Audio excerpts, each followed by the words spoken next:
দেখুন তো সকালের নাস্তা এরকম থাপ্পড় মারা ছেঁড়া ছেঁড়া সুপার টেস্টি পেটাই পরোটা চলবে নাকি? যদি চলে রেসিপিটা একদম কাটাকুটি না করে মনোযোগ সহকারে শেষ পর্যন্ত দেখুন।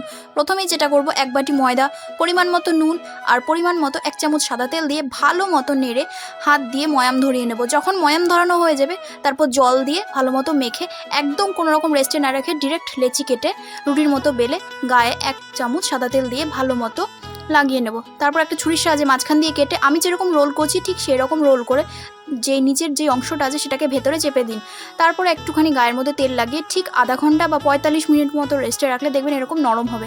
তারপর আবার রুটির মতো বেলে নিন একটা বেলনির সাহায্যে, ঠিক এই রকম পাতলা যেন হয়, মানে রুটির থেকেও একটু পাতলা হয়। এবার একটা তাওয়া গরম করে তাতে হালকা একটু সাদা তেল দিয়ে পরোটাকে দিয়ে উল্টে পাল্টে হালকা একটু ব্রাউন করে তুলে নিন। বাস, আপনার কাজ শেষ।